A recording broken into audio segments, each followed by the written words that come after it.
Mm-hmm. Can you click got it? Okay. Yes, I can. This is starting right now? No. Oh. Are you, yeah. So it will record regardless of whether you say got it, right? Okay. So, yeah. So we haven't started.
All right. Good afternoon, everyone.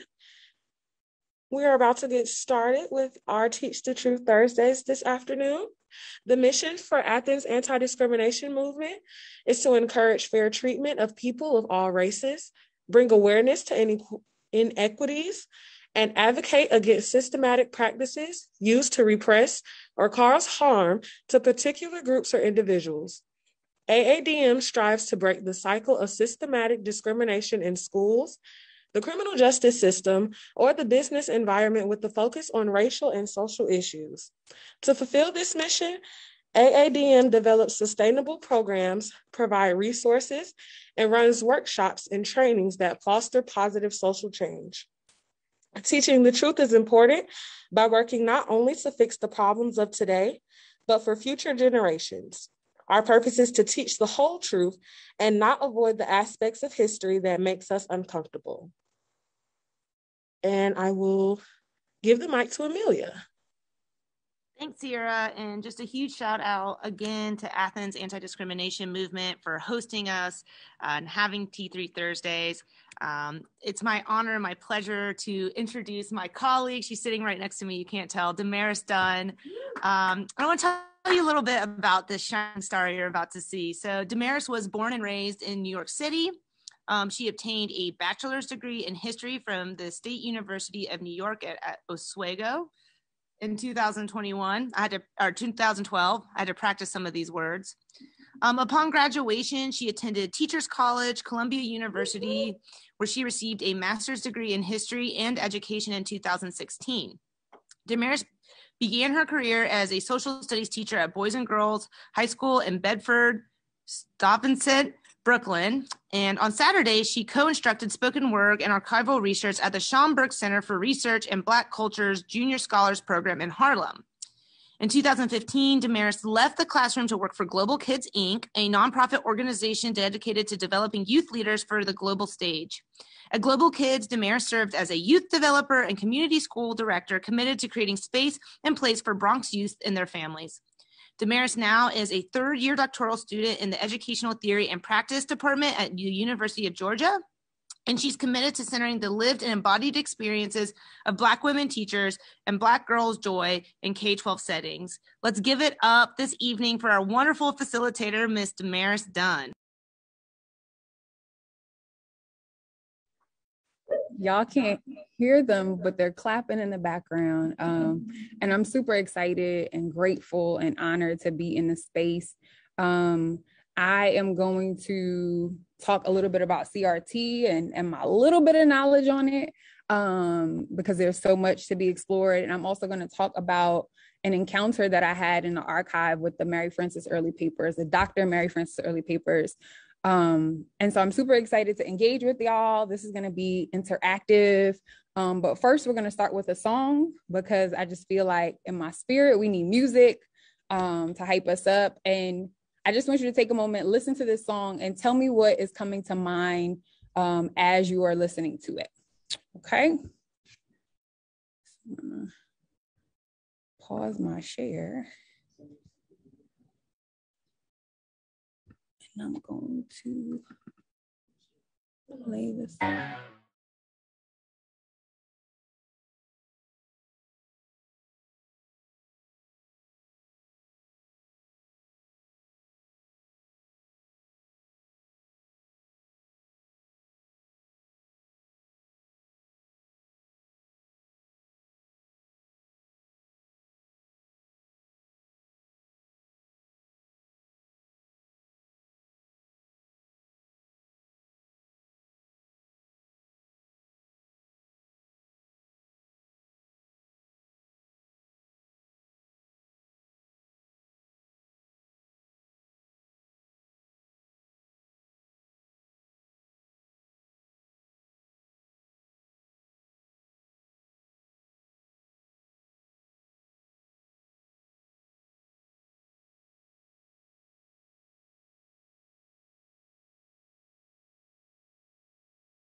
So I'm seeing a lot of activity in the chat. Yes, Montu, happy to see you here.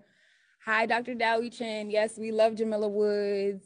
Ella Baker. Yes, shout out to Ella Baker. Making me think, I wish all of our students learned about all the freedom fighters. Woods just listed in school. Black women fight for ourselves and others, right? So I just want to start off and say that this song really grounded my entire doctoral experience. I sat with Jen Tessler, who's in the room, and also Amelia, editing a book chapter about Black girls, hip hop, and creating space for Black girls in school. So I will start by saying first that I am a Black feminist. And so much of the work that you will see today has to do with Black women, their histories, their stories. The reason why I was interested in doing a discussion about Dr. Early is because she's the reason why I get to sit at the University of Georgia, right? So I want to just first say that and be clear about that. But yes, like, what is coming up for you? What were you hearing when you heard the song? And I would love for folks to participate. You can talk, you can type in the chat, whatever feels comfortable to you. You can unmute yourself. The question is, what came up for you when you were listening to this song?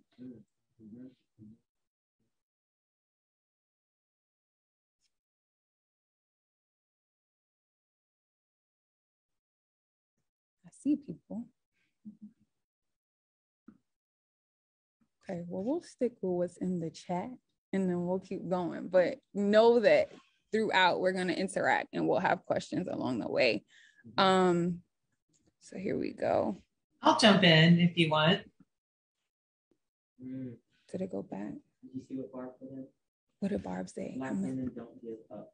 Black women don't give up. That is a fact. We don't. Yes. Thank you, Barb. Thanks, Barb. Anybody else? Before I move. There's a lot of familiar faces in the chat. Hi, friends. I'll make a quick comment. One of the terrific parts of the song is that not only is a message. So I want to start, and somebody mentioned Ella Baker. And one of the ways that Ella Baker, first of all, if you don't know who Ella Baker is, she is the mother of the civil rights movement, right? And so one of the first ways that Ella Baker would greet folks is, who are you? Right? Who are you? How do you show up in space? Who are your people? Why are you here? Right? She wanted to know why you were here. And so Charlene Carruthers, she's an abolitionist. And in her book, Unapologetic, she talks about how the questions that we need to engage ourselves in if we're going to do work, right? On behalf of Black, Brown, Indigenous folks. And so the questions that we start with are, who am I? Right? Who are my people? What do we want? What are we building? And are we ready to win? So I just want everybody to take a moment, probably gonna throw back some music, put some music back on, and just take a moment to think about these questions. So you can type them in the chat, you can write them down if you have a notebook, but just take a moment to reflect on, who are you? Who are your people? You know, what do you bring to the space? Why do you come to these spaces? And can we win? Right? Can we win? Can we, the thing that we are up against, this battle against CRT, this battle against the discourse, I want us to reflect on that for a moment. So just take a couple seconds, couple minutes and do that for me, please.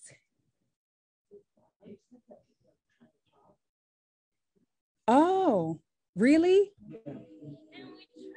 Oh, I'm sorry, friends. Hold on a second. Let me turn off my music.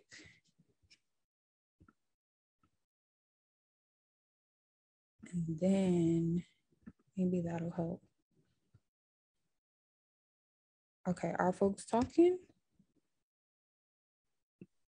I think Beth was talking during the first song, and somebody else also was sharing, but I don't know if they still want to share. A gentleman. I heard a gentleman's voice. Oh no, I want to hear your voice. Please share. I'm sorry. unmute yourself. It's okay. I think Mr. Baldwin was talking, and I was just saying that, in my studies of the civil rights movement, the Black women, especially, well, of all ages, but the young Black women, especially people like Diane Nash, really inspired me. Just like the intersectionality, because they were dealing, in the late 60s, well, even in the 1950s and 60s and 70s, it was before the women's movement. So that this is where we really see that intersectionality, because they were fighting off racism, and they were trying to sometimes work with white women, and they were dealing with racism from them. And also they were dealing with sexism within the movement. And like whenever I see the kinds of things that they pulled off and did, I'm just so inspired just to be a better person myself. They're just really amazing, and they don't get their due in the history books either. Like, they're still not seen. And I just think they're so important because they really, if you're not familiar with Diane Nash and Ella Baker, these women that are kind of like almost in the background, but man, they were really the backbone of the movement. And that's all I have to say. Absolutely. Thank you, Beth. And they were intersectionality before intersectionality was a thing, right? So absolutely.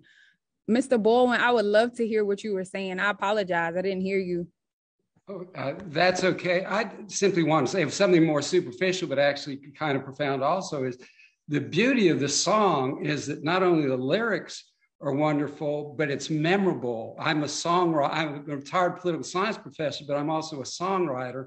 And you want people to sing along, and you want to sing along to that song, which just reinforces the message.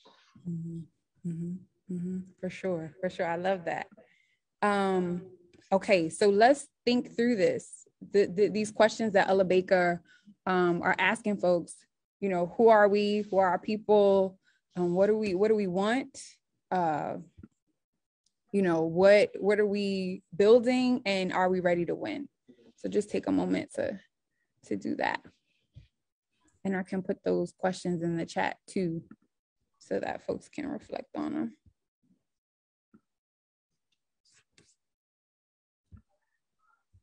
Man, I don't envy teachers.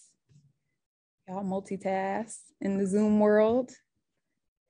This was not my thing when I was a teacher. Okay. So questions are going in the chat. Here we go.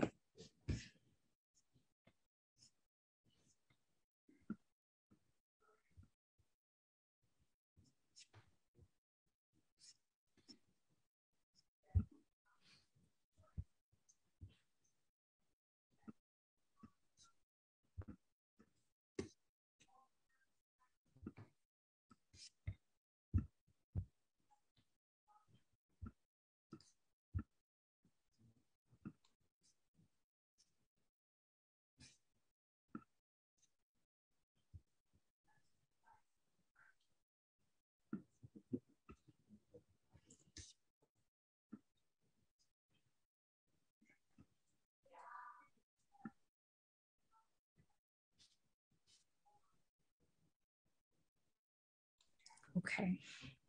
So I think I see some stuff in the chat. So Michaela says, I think that something being built is that knowledge and history isn't something to be feared, but a means of freedom for everyone, which I totally agree. Montu says, I am a Black man, an educator. Black people and my collaborators are my people. We want resources, building community. Absolutely. We will win. Absolutely. Who else? What other things who else is in the room? I know some of you, but I don't know all of you. Montu is my people. I am in Cedar on Mondays with Montu in his classroom. Definitely my people. Other folks, if you want to share, you could put it in the chat. Feel free to unmute yourself.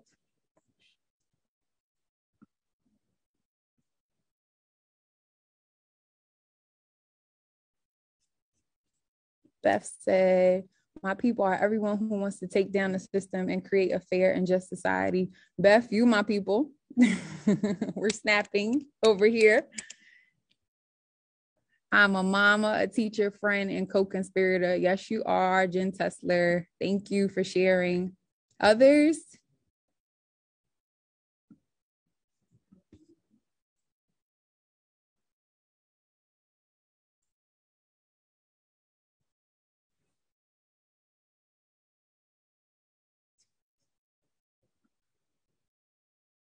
I'm gonna have to save this chat.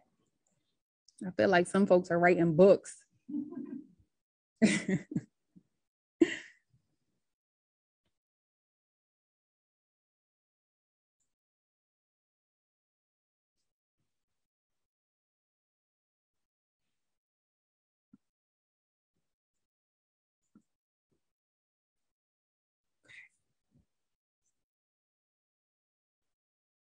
I'm a white male minority activist and feminist. Yes, yes.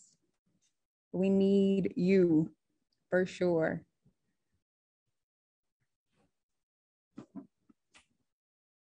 I am a person who is curious about others. Some people call me nosy because I ask a lot of questions. My people are AADM family, my dance friends, my immediate family. We are building stronger voices in the social justice world. We want more voices. Absolutely, Barb. Yes, yes. Okay, so I'll move on, and please keep populating the chat with how you're thinking about these questions that Charlene Carruthers is asking. And really, as you do the work, right, you always want to be grounded and know like who I am really plays into how I do the work and in service of other folks, right? So here we go.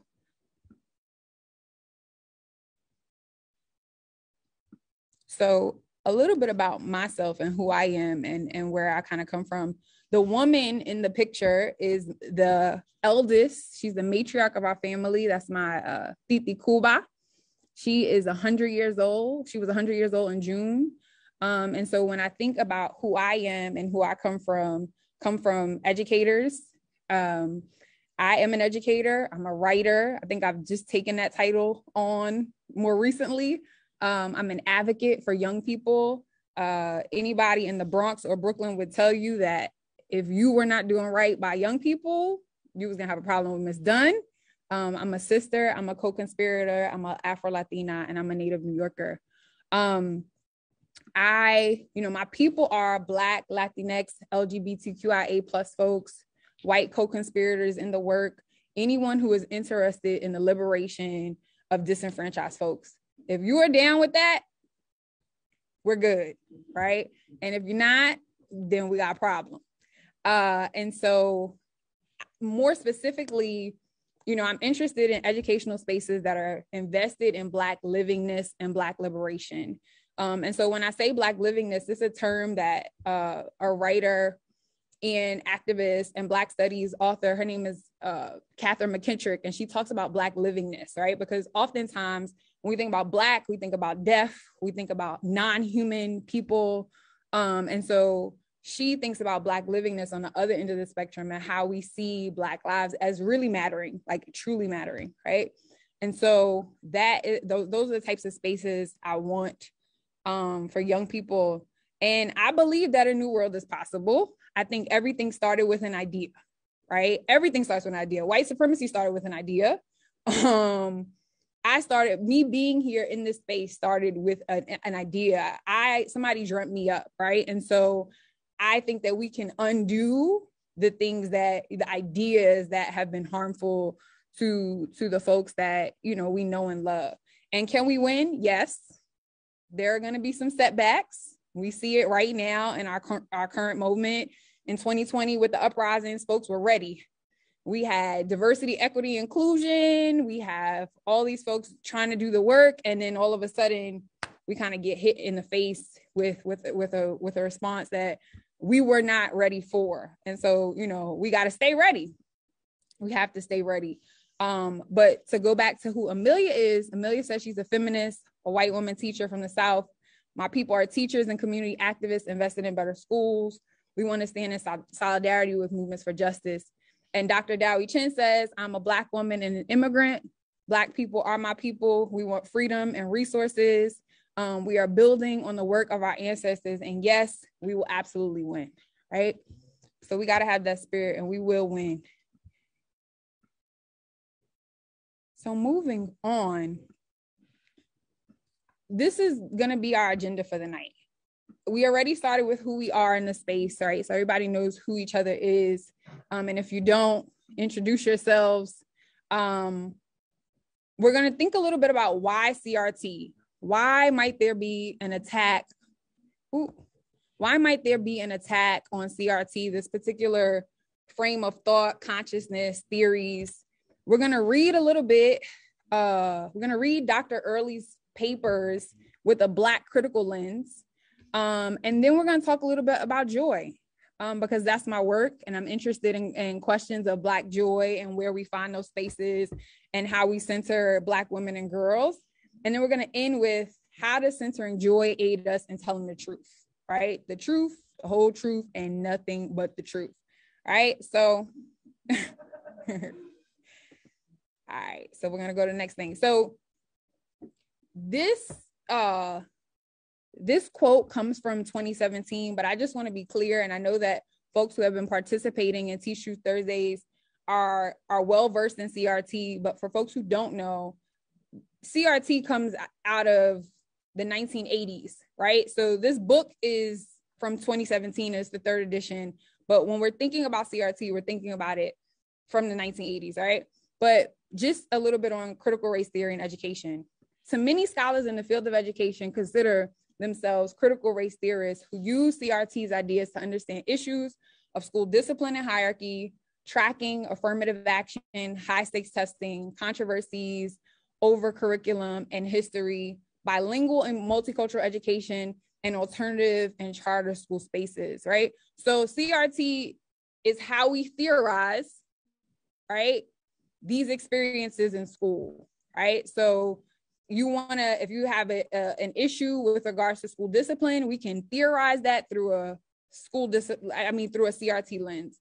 You have an issue on tracking, we can theorize that through a CRT lens. And I can't stress that enough because I think there's so many misconceptions about what CRT is, and we really need to know what it is not, right? So just want to be clear about that. So I'm gonna keep going. Why does this keep going backwards? It just loves, it's actually moving backwards.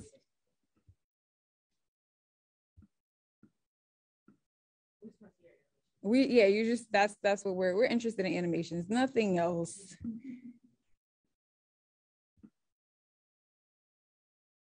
Okay. So question, before CRT was trending, did anybody know about it? Yes or no? You could drop it in the chat or you could tell me out loud. Yes. Yes. Okay. Montu say yes. Norman say yes. Norman, where did you learn about CRT? Well, as a professor, there are always critical theorists in the social sciences and humanities. And they're not in large numbers, but they're always there teaching classes like the rest of us. And pretty darn normal people. So you heard about it. People would be so upset with them. So you heard about it in academia, like in an academic space, college? University. Okay. Montu, where did you hear about CRT?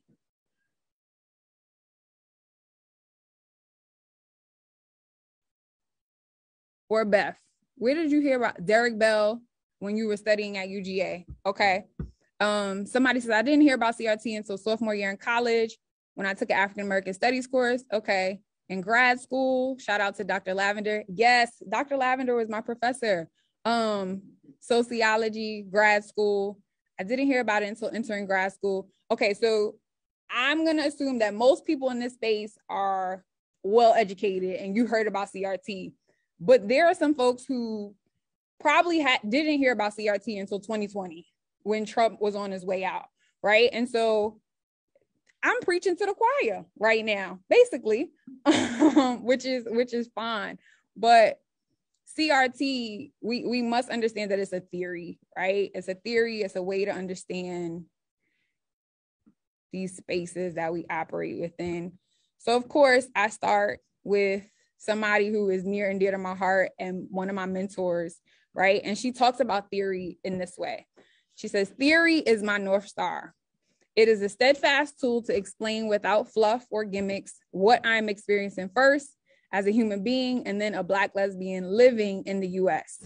Theory helps explain and examine our reality and our students' realities. Theory is a location for healing, like the North Star.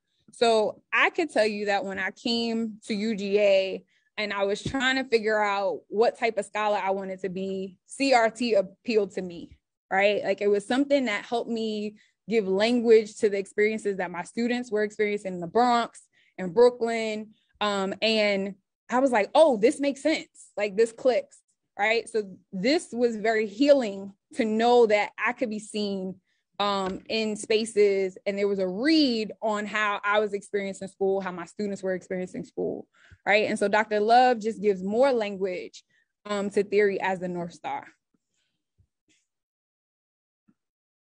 I'm getting the Zoom thing down, y'all. We're getting it down. So here are some issues, right, that are all probably within the last couple of months with regards to how we might look at with a CRT lens, right? So a century of trauma at the US boarding schools for Native American children. We could use a CRT lens for this conversation and all the other things that are here. What other issues might we read with a CRT lens? Besides school spaces, what other things can we read? Could populate the chat, or you can talk to me.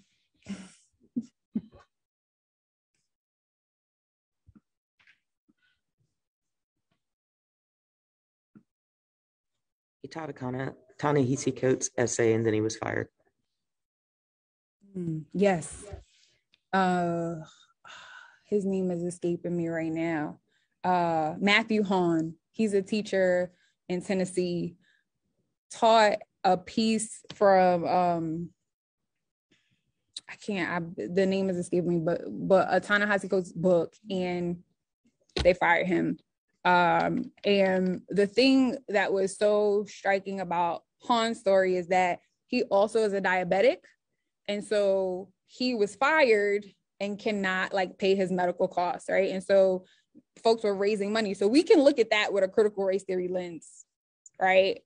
Absolutely, about the ways that these intersecting identities really can be harmful with regards to the legal system. So housing, yes. Criminal justice system, yes. Other issues that we can look at with a CRT lens? Reparations, absolutely. Language. Anuja, tell me more about language.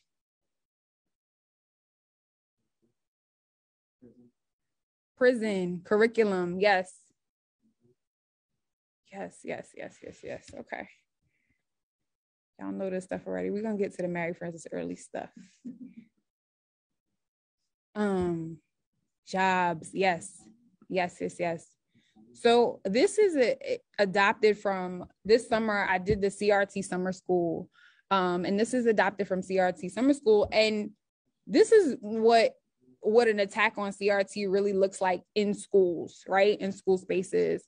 So it looks like an attack on culturally responsive teaching, on equity, diversity, and inclusion, on normativity, on implicit and unconscious bias, right? These are the things that are being attacked as a result of CRT. And really, again, like I said earlier, CRT is not being taught in schools in the way that we formally understand it, in the way that we theorize it, right?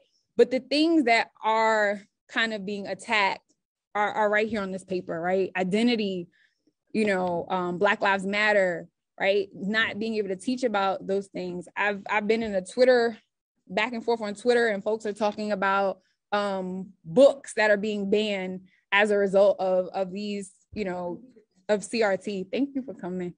So yes, it's okay. Anuja, don't be out of breath, mama, please. So these are the things that are under attack.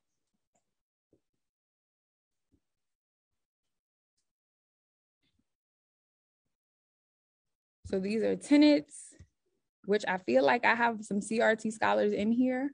So I'm not gonna go into it, but like, we know that racism is ordinary. We know that a little bit about interest convergence. Race and races are products of social thought and relation. Storytelling is a big part of it. And also white folks are beneficiaries of civil rights legislation. So those are the tenets of CRT. This is how people read.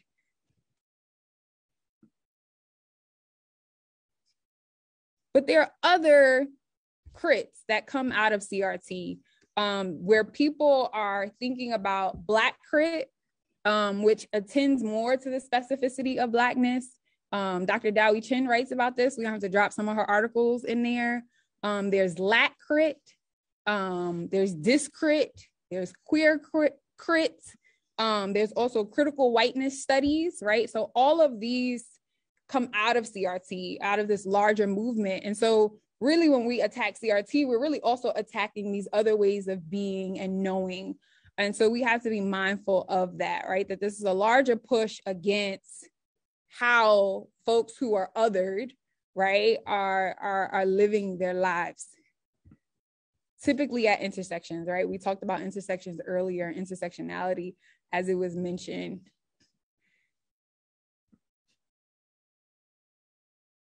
So here's the conceptualization that I use when I'm writing, right? And it's Black crit, right? So like I said, Black crit attends to the specificity of Blackness, right? It speaks more to Black and Afro-diasporic peoples. And so we know that in this, the way Dumas and Ross conceptualize it is that anti-Blackness is endemic, that Blackness exists in tension with neoliberal multicultural imagination. Black critical scholars are also interested in Black liberatory fantasy, and it attends to the specificity of Blackness, as mentioned before, and it resists a white revisionist history of the erasure of white violence, right? So this helps me conceptualize things a lot more. And Norman says in the chat, a lot of the original critical theorists were Marxists criticizing capitalism. Absolutely, absolutely. All interested in undoing capitalism. Thank you, Norman. Okay. So just one of the things that came up as I was getting reviews and looking at what I was going to present tonight was to really present and know the difference between racism and anti-Blackness, right? And so Ross puts it this way, which I think is a great way to understand what anti-Blackness really is, right? Anti-Blackness is one way some Black scholars have articulated what it means to be marked as Black in an anti-Black world. It's more than just racism against Black people. So she's saying that, that racism oversimplifies, right, how like the Black experience, right? So it defangs it. And then she goes on to say it's a theoretical framework that illuminates society's inability to recognize our humanity, the disdain, disregard, and disgust for our existence, right? So this, thinking about anti-Blackness as a conceptual lens, takes it a step further, right? And attends to the Black experience. And so we're gonna read Dr. Early's papers through this sort of a lens. So shifting the tide a little bit, when I first got to the University of Georgia, I got to play in the archives. And I had a class and they said that you can look up anything you want. And so I said, I want to look up Mary Frances Early because I don't know much about her. And UGA is about to name the College of Education after her. And I need to understand her story, right? And so this is how I come to understand who Mary Frances Early is, and what she does and how she, her desegregating the school has so much to do with why I even get to attend the University of Georgia. So I'm going to start with reading a piece from her new book, which you should go get. It's called The Quiet Trailblazer. And then we're going to look at some of her docs. And this is on page 59. She says, before I actually entered, news articles appeared in the Atlanta Journal talking about her experience of coming to the University of Georgia. Before I actually entered, news articles appeared in the Atlanta Journal and the Constitution about my possible admission. I was working for the Atlanta Inquirer, a militant Black newspaper, as its music editor. The Inquirer published several articles about my application to UGA. One article stated that my admission would represent a victory for Black teachers in Georgia because they would be eligible to enroll at UGA rather than travel to northern or Midwestern states for advanced study. Remembering that one of the requirements was a personal interview with the registrar, I hadn't been invited to campus for the interview. I boldly wrote letters to Registrar Walter Danner and to Graduate School Dean Gerald Huff, informing them that I would visit the campus during our school system's spring break for interviews. I then scheduled the interviews with Mr. Danner and Dean Huff. Jesse Hill drove me to Athens for the interviews. The interview with Dean Huff was very pleasant. He was friendly and encouraging about my potential admittance, right? So this is Dr. Early talking about coming to UGA and her experience of that. And so I got to play with some of the papers and I'm going to share some of them with you. But before we do that, I was a history major. I got my master's degree in history. And one of the places that I love to be is the archives. Has anybody been to an archive before? Amelia has. Anybody been to an archive? Dr. Dowie Chin has. Anybody else? So on the slide, there's a woman that I follow on Twitter, and she calls herself Erica Buddington. And so she does all this like research, but it's all digital. So I know that she goes into the archive because she puts up pictures and documents and different things like that. But she's talking about how she's experienced the archive as this harsh and negative place. And so she says, I really want to sit folks down in front of a digital archive and tell them to search antiquated, atrocious terms like Negro and colored with their hometown names, set the dates, 1865 to 1960. You will be immersed in sorrow. Nowhere a time in America has ever been good to us. But the tweet after that says that like, and there was like joy, right? And like, and we found ways to resist, right? This. And so I see the archives as both a site of contention in the same ways that Saidiya Hartman and Sharp talks about it. But I also see the archives as a site of reclamation and reconciliation. And part of the reason why I see it that way is because when I was working in Harlem at the Schoenberg Center for Research in Black Culture, I saw my students just have a ball playing in the archives, right? They had a ball like unpacking and trying to think through some of the things that their history teachers were not teaching them, right? And so we're gonna play. We are gonna play in the archive. And, you know, some other archives that center around Blackness that I think about that can feel like sites of contention, right?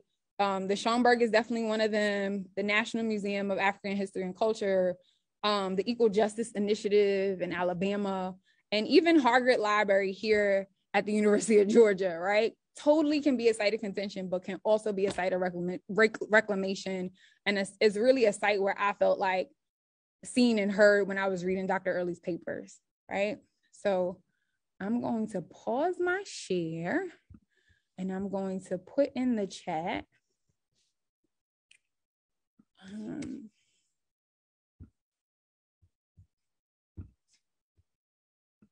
a Padlet. And I want you to take a moment and I want you to peruse. I want you to play in the archive. I'm going to admit Norman back. It's right here. So if you go in the chat, you will go to a Padlet. I just want you to take a moment and at the top of the Padlet, and let me see if folks are in. Are folks going into the Padlet? You're in? Okay, Chaplain Cole is in. I see Dr. Dowie Chin shaking her head. I know Amelia's probably gonna go in. Daryl, are you in the archive? Okay, you better be, sir. Okay, all right. So you're in. Okay, wonderful. So gonna actually go to the actual page and then we'll resume the share. And so take a moment. I'll play some music and just look at Dr. Early's papers. What do you notice?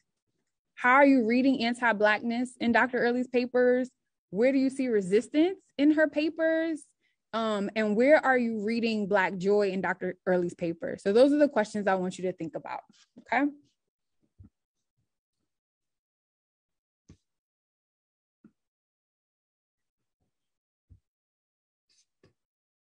I'm already seeing some faces like, what's going on? And you can comment on, if you don't know how to use the Padlet, it's pretty easy. If you click on add comment, you can just type a response into the Padlet. And these are all PDF documents that I will share with you all after if you want to use them as resources in your classrooms. I could also tell you a little bit more about Hargrit and how to obtain things like this. So yes.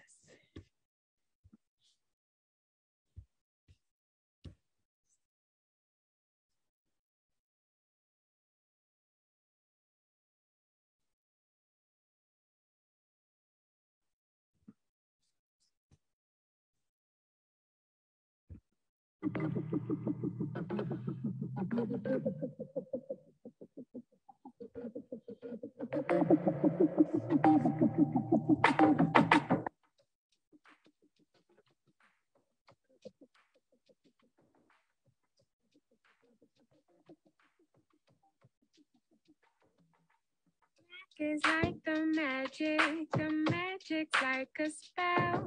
My brothers went to heaven, the police going to, yeah, they're going to hello, operators, emergency hotline. If I say that I can't breathe, will I become a child? To see the movie, line up to see the act. The officers are scheming to cover up their. Ask me no more questions, tell me no more lies. You're serving and protecting this stealing baby's life. I'm very black, black, black, kissing me back, back, back. You take my brother, I'll fight back, back, back. I'm very black, black, black. I'm made of black, black, black. You take my brother, I'll fight back, back, back. Everything is everything. Mantra says guillotine, missionary commission, misery into angel wings. And all he wanna do is be still and cut bread. Never know the dead, how they whisper, forgive me. Everything is relative. Politicize the evidence. I heard a politician reiterate all the messages, and all he wanna do is feed family, be famous. Never know the poor, how they scream out, redeem me. Everything is casualty. A song I heard the Bullets sing, and know a couple babies gonna see him blood tonight. He wish he wasn't magic. All he wanna do is be a passage in the book titled America the Savage. Symphony and symphony, when everything was meant to be. Piano manager, my boy just invented the song for me, and all I wanna do is find love and be happy. And all I wanna do is find love. I'm very black, I'm very black. Kissing me back, kissing me back. You take my brother, you take my brother. I fight back, I fight back. I'm very black. I'm good. Yeah. You take my brother, I fight back, back, very back. And that is all I know. That is all I know.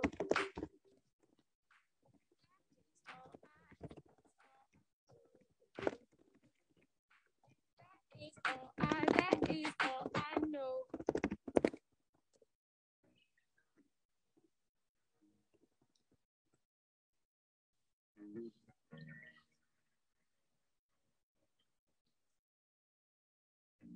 When I wake up, no makeup, half naked, I feel like I'm the shit. Pardon my language, but hang-ups do not define the kid.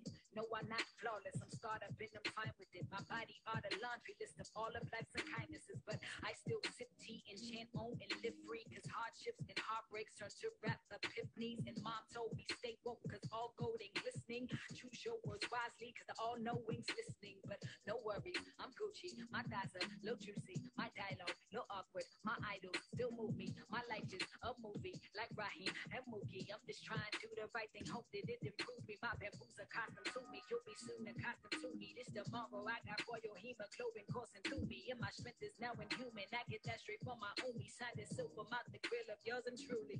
You better shine on them, baby, you're a star. You better be exactly who you are forever, cause they gon' try and change your heart. No letter, cause you're so damn fine, just the way you better shine on them, baby, you're a star. Be exactly who you are forever, cause they gon' try and change your heart. No letter, The blue car that was following her. I was in that mirror like 4-5 times a week on my mind. But I guess confessions 8 by 11 is the obsession. Seem like it's only right. Trust me, this my therapy. Fuck your couch. Yeah. Squads, goons, teams, the queen is coming to rule your region, coming for all of your answers, plus your house. So I know it's evidence. No cops for pretending. I was 14 years old, forcing. oh, that's the diary, you mean? Oh, okay. Yes, I have the other half of it. It's just a 50-page long PDF. And so I just gave little bits and pieces for that particular entry.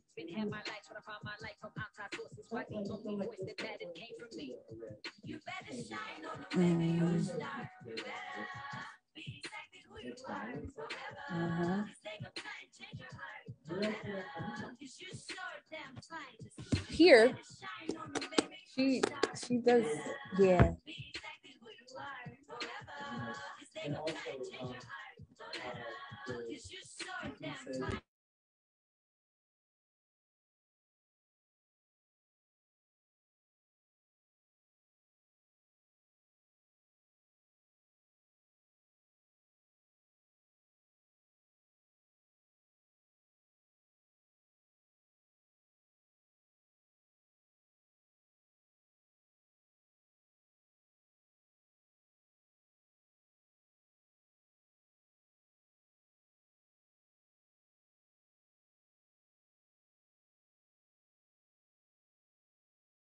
Baby, I'm a star without the flash frame of mental. Came out the doctor up the entire game upon my entry. Catch it 100, messed around and gained another century. Never aim to pop off to my mental chambers. I'm unbothered, your standards is irrelevant. I might F around and rock a body, all this for the hell of it. They've been trying to martyr me for ages cause my melanin. So now I'm soaking UV rays with shaking slattered on my head of it. My dude, I'm magic, my game is God is my mood. It's savage, that's game, it's kind is my mood. The mountains, my range, astonishing dangerous. Silence like rain, the comets, they blazing. Trails, planets, all hell, it's kind of amazing. That's right, we'll call it self now. Discovered I was dope and indulged like a skelter. And you could call me arrogant if that's gonna help now. But if you try to knock me down, your definitions fell, bruh. You better shine on them, baby. Stop. You better be exactly who you are forever.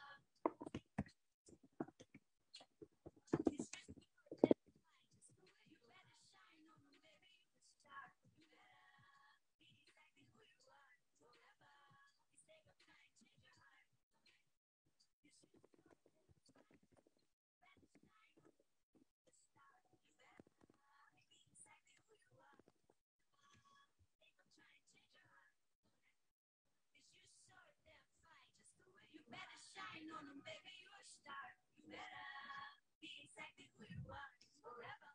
Cause they gon' try and change your heart. Cause you're so damn fine, just the way you are.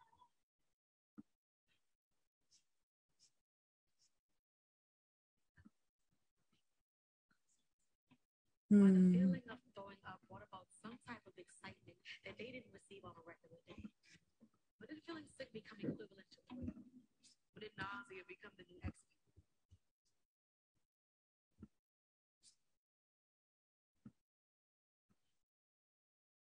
So I know folks are still looking at documents, and I'm gonna give you about 5 more minutes to just peruse, to play a little bit, and to, you don't necessarily have to respond in the chat. I mean, not in the chat, you don't have to respond on the Padlet, but I would love to enter a discussion about what you're seeing, what you're reading, what you're feeling. And then we could talk a little bit more about how I experienced the archive with regards to Dr. Early's papers as well. So just 5 more minutes.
Okay, so what'd you think?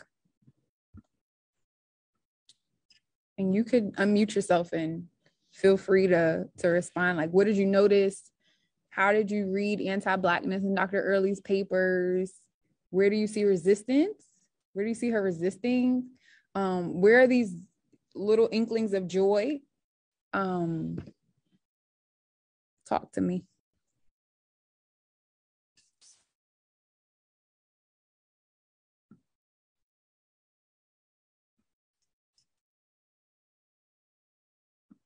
I think folks are still reading.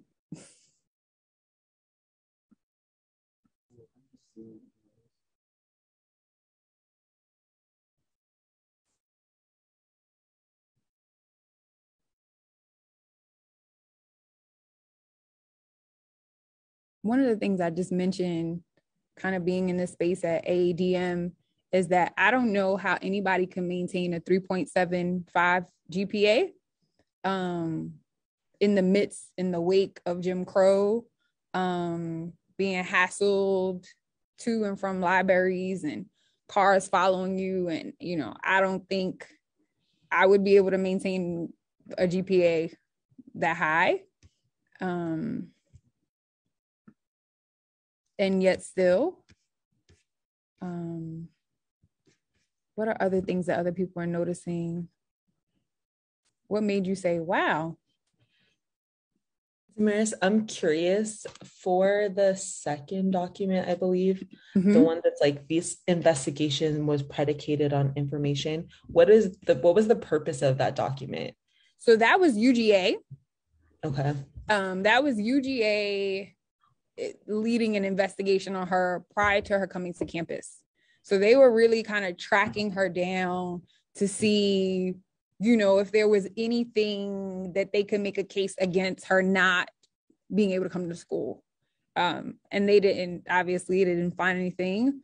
But yeah, that's what that was. It was an investigation of just like her family.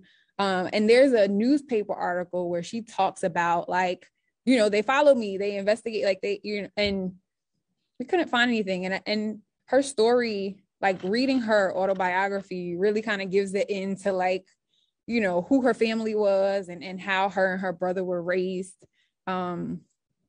Just a working class family trying to, get their young people to get an education. Like that's what her mother and father wanted for them, as did anybody else for their kids at that time and in this time too.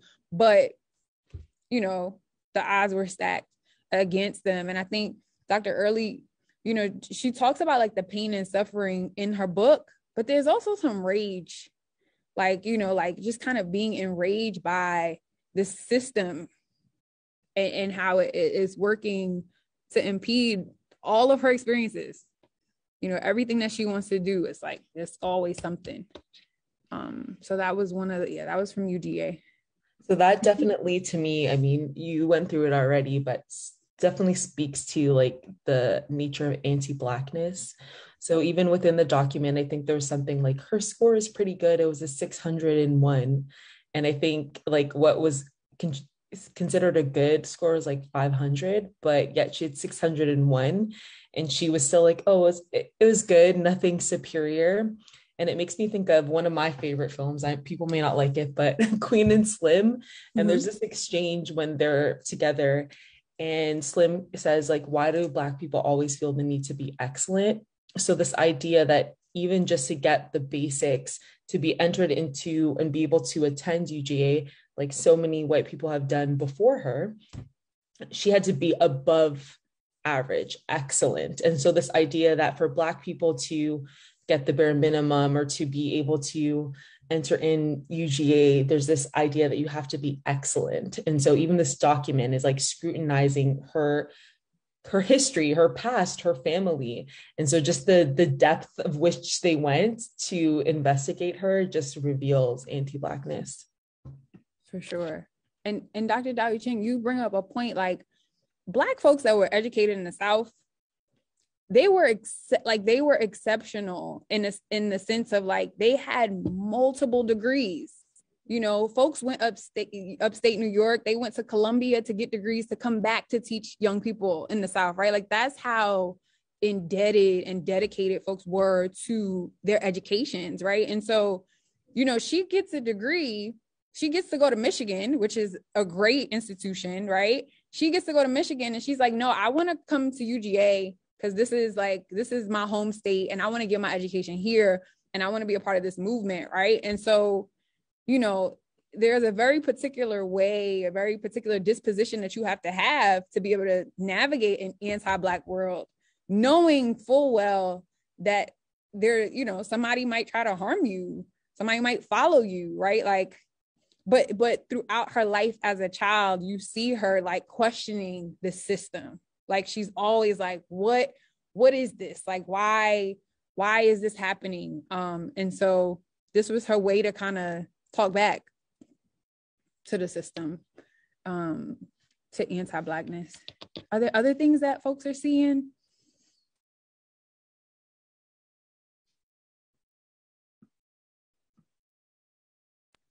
I was thinking about her diary entry and how there was like very overt anti-Blackness in terms of like the violence enacted against her, right? Cars, tires being slashed, the N-word being written, things being thrown at her. But then this, like, I was thinking about the quote you provided, Damaris, about anti-Blackness and how it's this total disregard for humanity. And so like I thought some of the passages that were especially striking were like that white people would come and try to be her friends, but it would be in these like very cloistered spaces, and they didn't want other people to know because it would compromise their kind of social standing. And so like I think that diary entry helped me see like the different layers of anti-Blackness and how they were operating in her life. For sure. Thank you, Amelia. Like that's really poignant, because there are these moments, right, where students are like, hey, you know, like they want to engage, but there's it's almost like a cowardice that persists, right? Like that I can't engage with you because somebody might see me. You know, and you got to think like she's 25 years old, you know, like, so she has a sense of self. She's taught, you know, she's been to school before, she's had an experience. But what's interesting, she talks about Charlene, right? And like her not being able to get the experience that she got at Clark College, right? And so she has a sense of self, but there's also like this, you know, like any feeling that any person would have when they didn't feel welcome, right? So yeah, those layers of anti-Blackness, they are both micro and macro when we're thinking about how that's permeating the space. Were there other things? Any joy? Because you know that's my thing. I love joy, which can be fleeting, right? Which can totally be fleeting. But any moments of joy for Dr. Early? Yeah, definitely. I feel like that letter, well, that Dr. King, I guess he like said that somebody wrote, but I'm like, wow, that's pretty awesome. So I feel like that I'm sure receiving that or having that acknowledgement, you know, caused some joy. I know when I saw that, you know, some joy was sparked in me. So just experiencing that. Other things?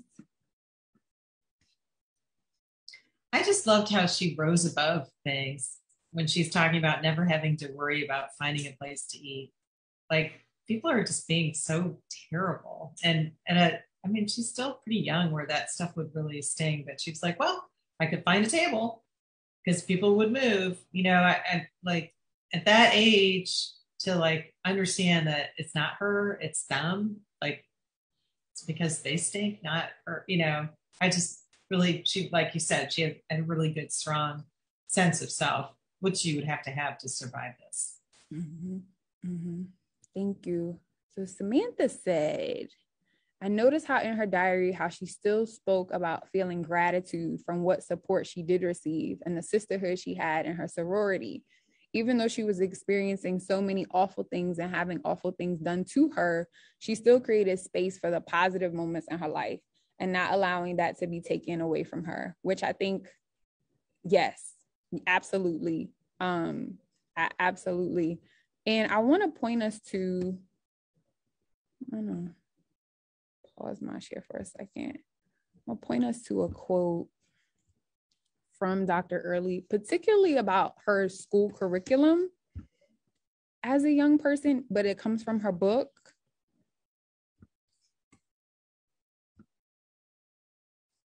Go back to this.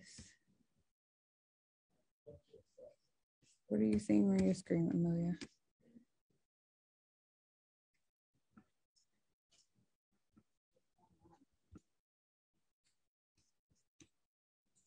So she says in The Quiet Trailblazer, we never study Negro history because it was not part of the prescribed curriculum. But when I was in the 7th grade, our teacher, Miss G.M. Willis, decided that we would read a text that was entitled Ethiopia at the Bar of Justice, Plays and Pageants from the Life of the Negro by Willis Richardson. This play or pageant had a big effect on me. And so Dr. Early, at a very young age, recognized what we know to be true for Black children in schools today, right?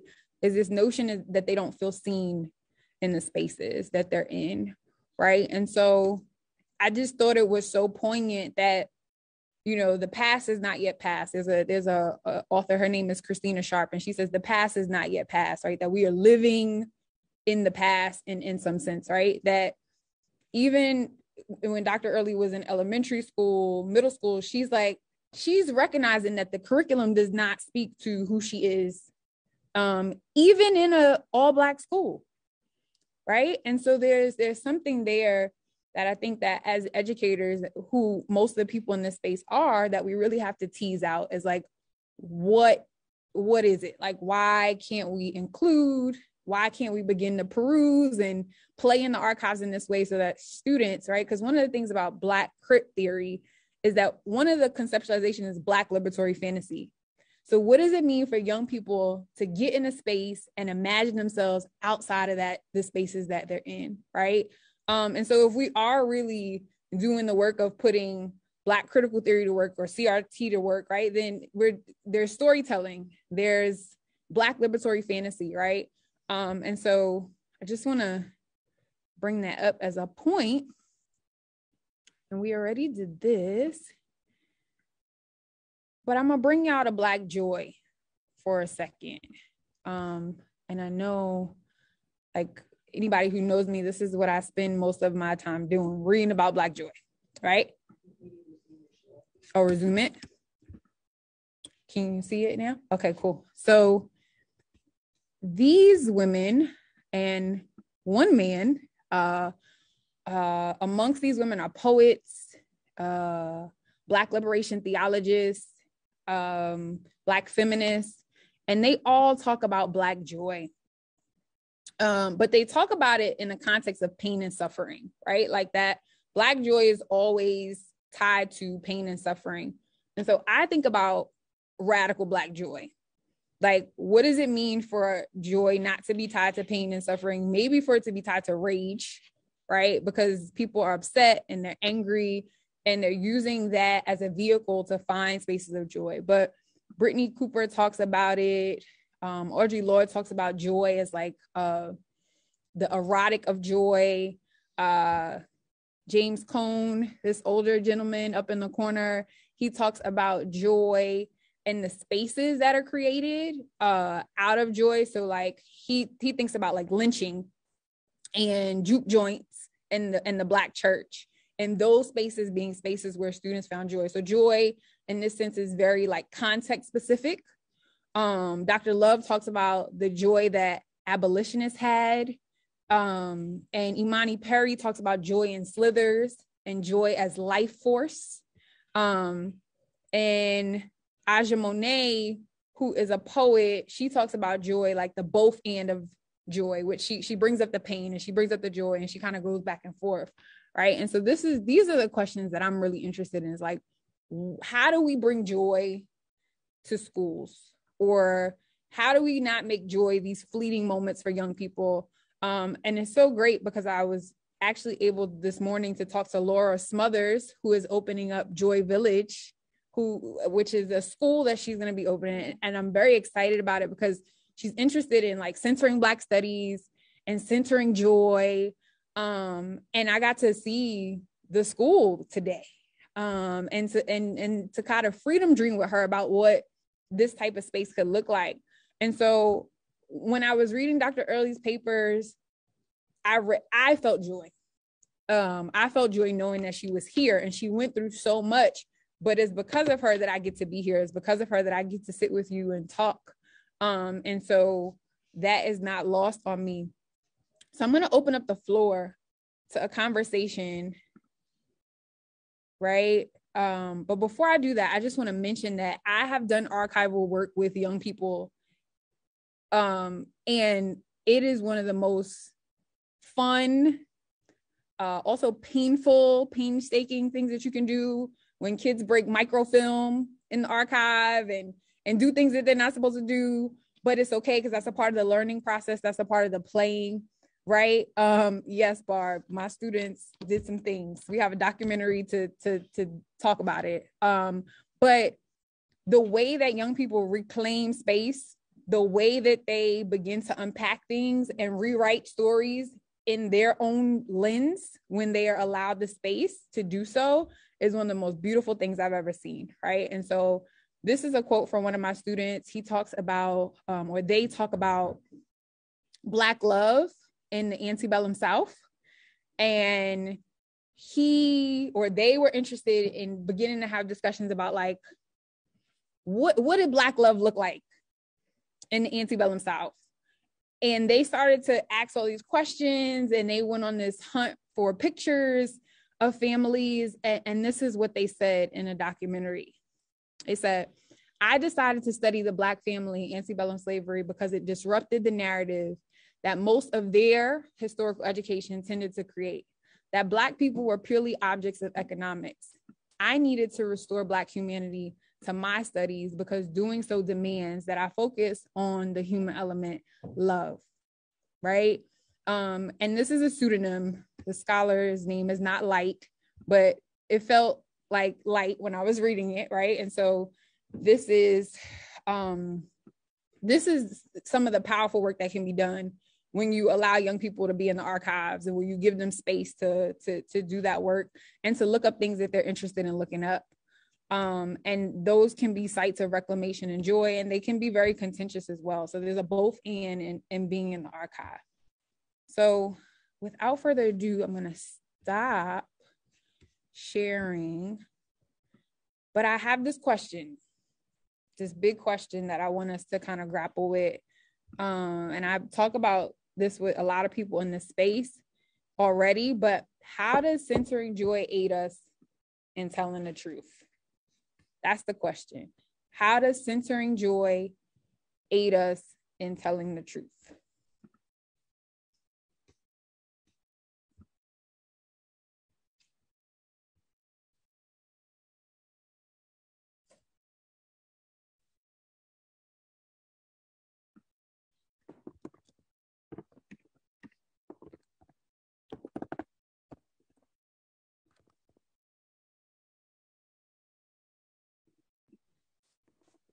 Well, something that I'm thinking about and definitely drawing from Dr. Love's work, I'm just thinking about the education field centering so much about Black suffering and Black trauma, that personally something that I've been thinking about as, telling the truth or sharing things that Black people are doing and how we're challenging education systems. And that to me helps me to center joy. So the ways that we are continuously fighting back, the way that we're making space for ourselves and creating these things for ourselves, like the Joy Village, like documenting these experiences that are us being activists and demanding our own freedom, creating our own freedom. So I feel like for me, centering that and focusing on that has been me centering joy. Thank you, Dr. Joey Chin. Thank you. Other things.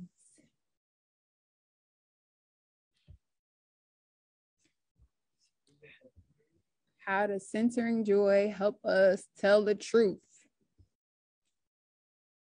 Maybe my take is a little bit different on this, but when I look at this presentation you've made, Damaris, you're a joyful person, and it makes this presentation all the more delightful. And it makes me want to say, hey, my white friends, you need to come and hear this, because not only you're teaching the truth, but you're teaching in a way that's not off-putting to people, because you do bring a joyfulness to you that is endearing. So, and I don't know if that's the type of thing that you're looking for as an answer, but it's kind of my reaction. Thank you. You got to be joyful to teach, to do the work. And my boyfriend is on the line, and he knows that it's not always joyful. He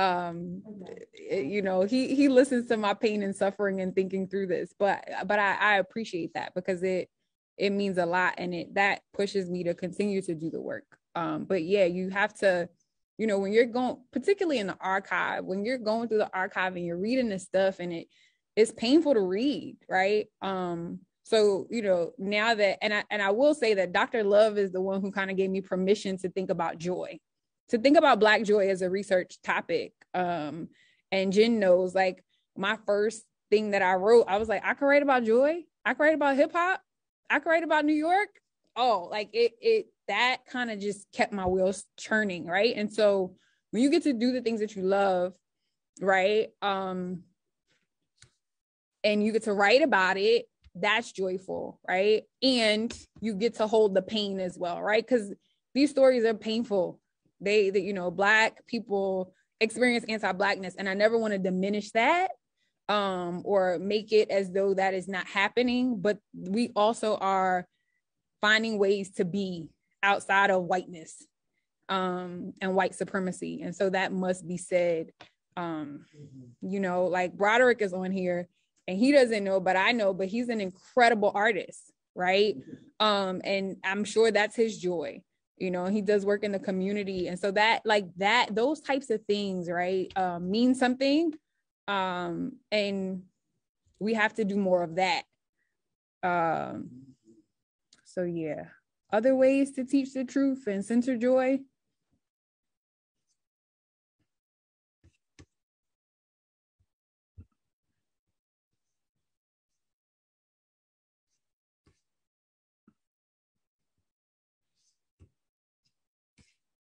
Can we teach the truth and center joy?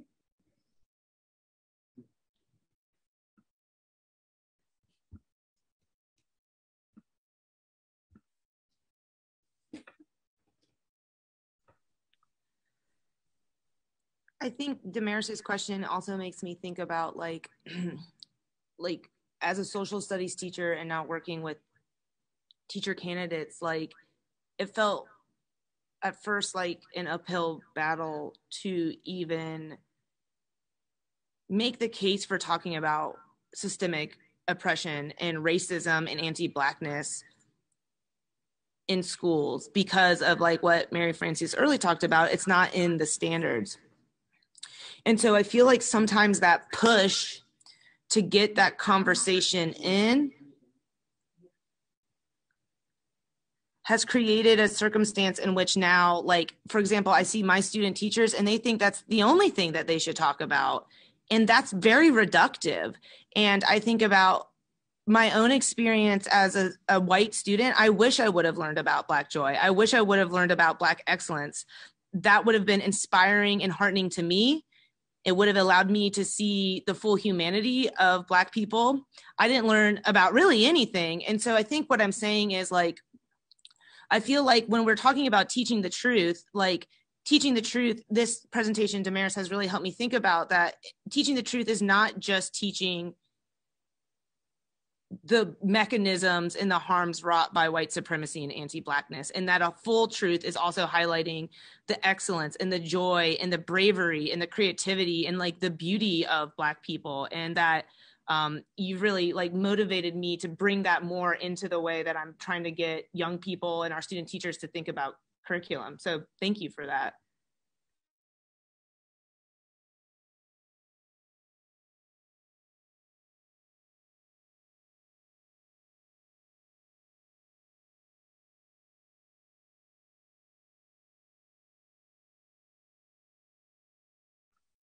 Yeah, Jen said facilitating spaces for children to be children, celebrating the good, laughing together, looking for home place. So home place comes from Bell Hooks, and she talks about the spaces, particularly about the space at her grandmother's house that was created for her by a Black woman, right? Very intentionally. And so, yeah, I think that part of joy is definitely home place. Is do you have spaces to engage in conversation about the things that matter to you? And it's not difficult to create those spaces in schools. Actually, they exist already, right? They very much exist. And so it's about like sustaining them. It's about like giving young people space to be and trusting that they will take care of those spaces, and also teaching them how to take care of those spaces so that they can maintain them, right? So yes, absolutely. Home place is so important in centering joy and just having spaces to talk about this. You know, I always talk about the Schoenberg Center and the Junior Scholars Program. And at the same time, I realize that that's just a very special place. But we can create more places like that. We definitely can. Just takes a little time and work, but it can be done. And I'm thinking, like, as I'm talking, I'm like, how do we get young people in Athens to the archive to reclaim some of their histories, to think about Black joy? How do we get adults? Like Chaplain Cole is in here. She's like, I want to go to the archive, you know? And so like that's also a part of reclaiming and censoring joy. So yes. Oh, and I think I'm going with Jen on Tuesday to the archive.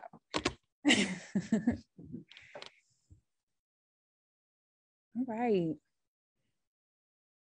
Well, one of the things that I do, that I did not put in the presentation is head, heart, feet, right? So head, what are you thinking? Heart, what are you feeling? Feet, what are you gonna do?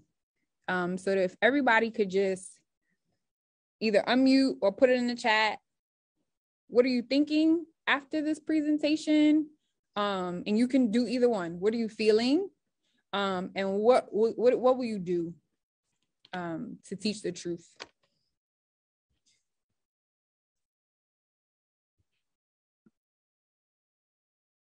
Mm-hmm.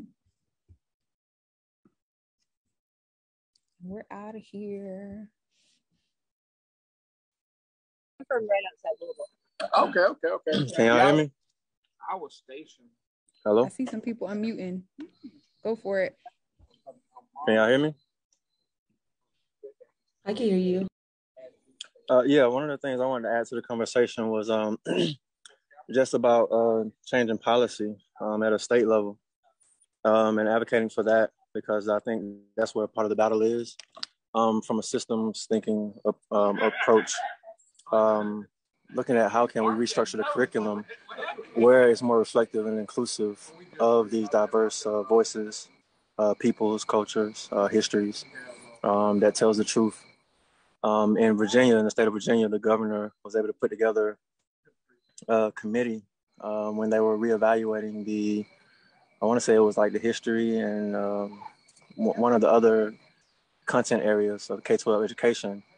And they actually put that together, that committee, to go through the entire curriculum with that critical lens. And so if you do it at a systems approach in that way, it reverberates, because then when it's a part of the state level curriculum, it goes to all the classrooms and they have to teach it. You get what I'm saying? And so that's the part of the work and part of some of the ideas that I'm always constantly thinking about in the organizing work that I do. And so I just wanted to share that before I log off. I'm at a gathering right now, so I wanted to tune in and give the input. But thank you for doing this important work and for having this dialogue. It's so beautiful, so beautiful. Thank you. Yes. All right. We are gonna wrap it up. But I just want folks to, as you leave the space, head, heart, feet. All right. Have a wonderful, wonderful night. Oh, I didn't. I can't hear myself. Great job, Damaris. Thank you. Ways to teach complexities of Black life. Heart and courage, still thinking. Awesome. That's why I did my best. Yeah, Mantu, we're gonna talk. Let's do it. Awesome. Yes. Right. Okay. Everybody just sing. Thank you so much, Ms. Damaris. Thank you, Barb. Nice to see you. Nice to see everybody. Yes. Bye-bye. Bye. Good to see you, Barb. Bye, you too. Yes, thank you, Damaris. Thank you, Dr. Dowson. Yep. Shout out to Daryl. Thank you much. I appreciate it. And thank you, Damaris, for having me as well.